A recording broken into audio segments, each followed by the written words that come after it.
Hello friends, welcome back to my channel. কেমন আছো তোমরা? আশা করছি সবাই অনেক ভালো আছো আর আমিও অনেক ভালো আছি। থাম্বনেল আর টাইটেল দেখে তুমি তো বুঝতেই পেরে গেছো যে আমি কোথায় যাচ্ছি। তো হ্যাঁ, প্রায় 1.5 বছর পর আমি যাচ্ছি হচ্ছে মামাবাড়ি। দেখো আমি রেডি হয়ে বসে আছি, কিন্তু এখনও হচ্ছে ও আসেনি। তো যাই হোক, আমি ওর জন্য অপেক্ষা করতে করতে করতে করতে মানে পুরো ক্লান্ত হয়ে গেছি আর কি, এত দেরিতে এসেছে। তো যাই হোক, ফাইনালি এসেছিলো আর আমরা বেরিয়ে পড়েছি মামাবাড়ির উদ্দেশ্যে, 2-3টে বাস মিস করে। তো আমাদের এখান থেকে বাস খুব একটা নেই, সেই জন্য আর কি একটু তাড়াতাড়ি যাওয়াই ভালো ছিল। তো যাই হোক, দেখতে পাচ্ছ পুরো রাস্তাটা ঘুমিয়ে ঘুমিয়ে এসেছে। এত যে কী করে ঘুমোতে পারে বাবা জানি না। তো যাই হোক চলো, আমার তো এত এক্সাইটেড লাগছে, আমার তো ঘুমই ধরছে না। তো যাই হোক, প্রায় অনেকটা রাস্তায় চলে এসেছি। এরপর জয়পুর যাব, জয়পুর থেকে মাসির বাড়ি বেরোবো, তারপর কতুলপুর, কতুলপুরের পরে মামাবাড়ি। তো চলো, দেখো আমরা হচ্ছে একটুর মধ্যে পৌঁছেও যাব। এই যে দেখো, দিদির সাথে দেখা হয়ে গেছে। দিদি আর কি সকালেই চলে এসেছে, দিদি মাসি।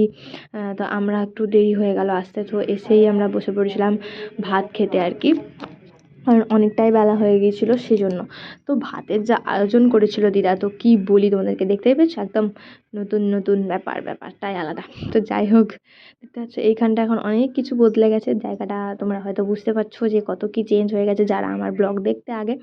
তো দেখতে পাচ্ছ এখানে খাওয়া দাওয়া আমরা শুরু করে দিয়েছি। তো খেয়ে দিয়ে আমরা ভাবলাম বিকেলে একটু বেরোবো। তো ও যাবে না, আর দেখো কারেন্ট চলে গিয়েছিলো, সেই জন্য দিদাকে ফাঁকা করছিল। তো দেখো আমরা হচ্ছে এখন বেরিয়ে পড়েছি, একদম মুখ টুক বেঁধে, প্রচণ্ড রোদ ছিল বলে কতুলপুরের উদ্দেশ্যে, কারণ অনেক দিন হয়ে গেল আমরা দুজন মিলে কোথাও একসাথে যাওয়া হয়নি। তো আজকে কতুলপুর যাচ্ছি, আবার কালকে একটা অন্য জায়গায় যাব পরশুদিন, তো সেটাও তোমাদের সাথে শেয়ার করবো। এখন এটা শেয়ার করছি, এটাই দেখো, ঠিক আছে? তো চল, আমরা এখন বাসে চেপে গেছি। আর মানে যে এরকম অবস্থা হবে সেটা যদি আগের থেকে জানতাম তাহলে সত্যিই যেতাম না, যদিও আগের থেকে জানা যায় না কিছু, তবুও আর কি বলছি। তো এখন হচ্ছে বাসে চেপে আমরা কতুলপুর উদ্দেশ্যে বেরিয়ে পড়েছি। তো চলো, এখানেও অনেক কিছু চেঞ্জ হয়েছে, রাস্তাঘাট অনেক পরিবর্তন হয়েছে, অনেক কিছু পাল্টে গেছে।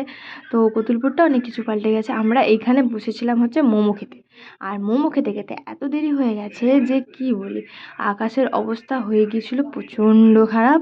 এই যে দেখো, মোমোগুলো কিন্তু টেস্টটা খুব সুন্দর ছিল, যদিও মাংসের পরিমাণটা আমার মনে হয়েছে একটু কম ছিল, কারণ আমরা বিষ্ণুপুরে খাই, ওখানে মাংসের পরিমাণটা একটু বেশি থাকে, এখানে একটু কম ছিল। শেপটাও ভালো ছিল, খেতেও ভালো ছিল, মোটামুটি ঠিকঠাক।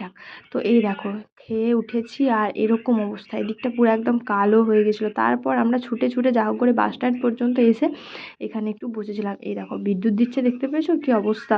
তো যা হোক করে বাড়ি ফিরেছিলাম, সেই জন্য আর ভিডিও করা হয়নি। তো চলো, আজকের জন্য এটুকুই, নতুন ব্লগে দেখা হবে আবার।